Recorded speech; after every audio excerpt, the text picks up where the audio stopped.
საქართველოს ეროვნული უშიშროების საბჭოს მდივანი კახალომაია თანამდებობიდან გაათავისუფლეს დღეს საღამოს მთავრობაში საკადრო ცვლილებები განხორციელდა და შეიცვალა 4 მინისტრი, თუმცა მათ შორის კახალომაია არ დასახელებულა. მოგვიანებით განხორციელებულ საკადრო ცვლილებებს კი ლომაიაც შეეწირა, ამ დრომდე არ სახელდება ლომაიას შემცვლელი. ეს ოფიციალურად ცნობილი გახდა, რომ თანამდებობიდან წავიდა გაეროში საქართველოს მუდმივ მოქმედი წარმომადგენელი ირაკლი ალასანია. ირაკლი ალასანიამ ჩვენთან სატელეფონო საუბრისას თანამდებობიდან გადადგომის ოფიციალური მიზეზი განაცხადა. შენ დავწერე განცხადება გადადგომის შესახებ. ჩავაყენე სახელმწიფოში საგარეო საქმეთა მინისტრი და გაუგზავნე საგარეო საქმეთა სამინისტროს. ეს მოხდა გუშინ ბატონელა. გუშინ. დღეს განმავლობაში აცხადებდნენ ხელისუფლებაში, რომ თქვენ არ გაგიწერიათ ასეთი განცხადება, ანუ ადასტურებთ, რომ გუშინ უკვე მიაწოდეთ საგარეო საქმეთა სამინისტრო.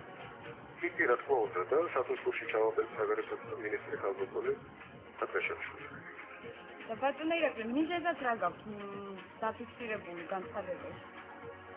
ჩემი გადაწყვეტილება, რომელიც მივიღე გადადგომასთან დაკავშირებით, რომელიც პრინციპში არ იყო ნაუცლებელი, მე ველოდებოდი სწორ დროს, იმიტომ რომ აუცილებლობა წარმოადგენდა ჩემი მოღვაწეობა გაეროში ამ პერიოდში, როდესაც ქართული ინტერესები აქვს. მე ველოდებოდი ასევე ნატოს მინისტრიას, მინისტრების შეხვედრას, რომ ჩემ გადაწყვეტილებას ხელი არ შეეშალა, გარკვეულწილად რაღაც პროცესისთვის. ამ შემდეგ უკვე გადაწყვეტილებას საბოლოოდ შევთანხმდით საგარეო საქმეთა მინისტრს, ამ შესახებ სახლის კურსში იყო საქართველოს საგარეო პრეზიდენტი. და ეს იყო წელი და ბატონელა, თბილისში როდის ბრუნდებით? თბილისში ჩამოვალ უახლოეს მომავალში, სადაც უფრო ფლად ვისაუბრებ, უნებრივია გადაწყვეტილების მოტივებზე, ზოგადად დაუვალო იქნება. გაეროში საქართველოს მუდმივმა წარმომადგენელმა თანამდებობა დატოვა. ეს ინფორმაცია საინფორმაციო სააგენტოებმა დღეს 16:40 წუთზე გაავრცელეს. ირაკლი ალასანიას ოფიციალური განცხადება ამ დრომდე არ გავრცელებულა, თუმცა უკვე ცნობილია, რომ განცხადება გუშინდელი რიცხვით არ ეხება.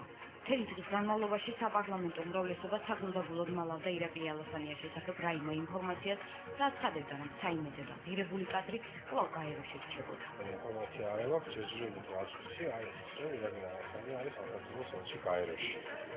სხვა დანარჩენი არანაირი ინფორმაცია ამას არ აქვს. საღამოს 6 საათზე სახელმწიფო კანცელარიაში საგანგებო ბრიფინგი დაინიშნა.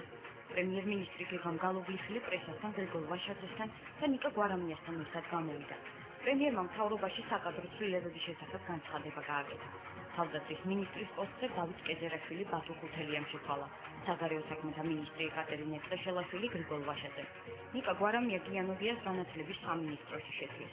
კულტურის მინისტრი კი ხვალიდან სავარაუდოდ ზურაბაღაშიძე იქნება. დემოკრატიზაციის გარმოვებისათვის საჭირო არის გამოდენიმე მიმართულებით მნიშვნელოვანი დავიჯების გადაწყვეტა. პირველ რიგში აუცილებელი არის ამერკვი, რომ მნიშვნელოვანი იქნება ცვლილებები შეეხოს თავდაცვის სფეროს.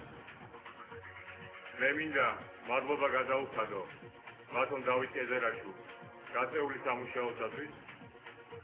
მან ძალიან სულ პერიოდში ძალიან მნიშვნელოვან გამოწვევებს გაართვა თავი, თუმცა ეხლა არის დრო, რათა მოხდეს ახალი ენერგიის ამ მიმართულებებზე მუშაობა და მე ვაკითხებ ბატუ ხუთელიას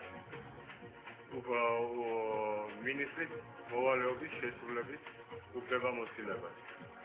ასევე ძალზე მნიშვნელოვანი არის იმ გამოწვევების ფონზე, რის წინაშე დღეს საქართველოს დგას. ჩვენ გავაძლიეროთ ჩვენი საგარეო მიმართულება.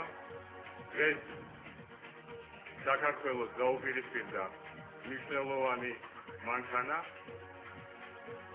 და ამ მიმართულებით აუცილებელი არის უფრო მეტი გამოცდილება. მე მინდა ძალიან დიდი მადლობა გადაუხადო ქალბატონ ეკატერინაშვილს და ქართულ დიპლომატებს, რომლებმაც ქვეყნისათვის ურთულეს დროს ძალიან მნიშვნელოვან გამოწვევებსა და სირკულეებს გაუძლეს და ძალიან წარმატებით საქმიანობდნენ, თუმცა მე ისევ ვთვლი, რომ ეხლა არის დრო, როცა საჭირო არის ახალი გამოცდილება და ახალი ენერგია და მე პრეზიდენტ ამ თანამდებობაზე ვთავაზობ ბატონი გია ვაშაძის კანდიდატურას. ახალი მინისტრების წარდგენის შემდეგ პრემიერ-მინისტრმა ბრიფინგების დარღვევა ისე დატოვა, რომ ირაკლი ალასანიას შესახებ კითხვას არ უპასუხა და მისი შესრულება ახალ საგარეო საქმეთა მინისტრს დაავალა. გრიგოლ ვაშაძემ განაცხადა, რომ ყველა ელჩი და მათ შორის გაეროში უკვე გაფრთხილებულია, რომ გადადგომის შესახებ განცხადება დაწეროს. Absolutely დადასტურებული ვარ. ნახევარი საათის წინ გავიგე ყველაფერი. როგორც უკვე ტრადიცია შეიქმნა ერთ წამში ნუ მომხდარ ყველაფერზე გაცემას, მაგრამ ერთი რაღაცა მინდა ვთქვა. საქართველოს ეს იმყოფება უმძიმეს პირობებში, ჩვენ არც ვიცით ბევრი ინსტრუმენტები გვაქვს ამ სიტუაციასთან გამკლავებისთვის. საგარეო პოლიტიკა არის რა თქმა უნდა უმთავრესი. კულტურა, ჩვენი ხელოვნება და მე საგარეო საქმეთა სამინისტროში მივდივარ ყოველთვის, რომ ყველა მინისტრის მოადგილემ და ყველა ელჩმა დაწეროს განცხადება. ირაკლი ალასანია ასე თუ ისე უნდა დატოვოს თანამდებობა, იმიტომ რომ ეს შეეხება ყველა ელჩს, მაგრამ მე თქვენ გამესმის პირველად, მე ამაზე არ ვფიქრობ. იმიტომ რომ ვიყავი სამინისტროში საფუძვლზე და შემდეგ პრემიერმა მხოლოდ მოხდა. სავარაუდოდ ახალმა მინისტრმა, რომელსაც ქვეყნის მთავარი დიპლომატის პოსტი 17 საათსა და 40 წუთში შესთავაზეს, ვერ გაითვალისწინა ალასანიას გადადგომის შესახებ ინფორმაციის გავრცელების დრო, ანუ 16 საათი და 50 წუთი. და უკვე გადამდგარ ალასანიას ხერხთან ერთად 1 საათის დაგვიანებით თანამდებობიდან წასვლა მოსთხოვა. როგორც ჩანს, საქართველოში არ ველოდნენ, თუმცა დღეს დილიდან გაეროში სხვადასხვა ქვეყნების წარმომადგენლები ქართულ ჟურნალისტებს ირაკლი ალასანიას გადადგომის შესახებ ინფორმაციას უკვე დილიდან უდასტურებდნენ. საკადრო ცვლილებებს უკვე მოყვა შეფასებები საკანონმდებლო ორგანოში საპარლამენტო ოპოზიციის წევრი გიორგი ცაგარეიშვილი დღევანდელ სამთავრობო ცვლილებებს წყალწარებულის ხალხს მოჭიდება დაფასებს, როგორც ცაგარეიშვილმა ჟურნალისტებს განაცხადა, ხელისუფლება ჯერ კიდევ ვიზიტად მყოფი მინისტრი განათლების მინისტრად ინიშნება ნიკა გვარამია, რადგან მეტი არავინ ჰყავდათ და ასე შემდეგ. საპარლამენტო უმცირესობის ვიცე-სპიკერი ლევან ვეფხვაძე მთავრობაში განხორციელებულ საკადრო ცვლილებებს აგვისტოს მოვლენების შემსწავლელ დროების კომისიაზე გაჟღერებულ რეალობებს უკავშირებს, როგორც ვეფხვაძემ განაცხადა, კომისიის დასვენების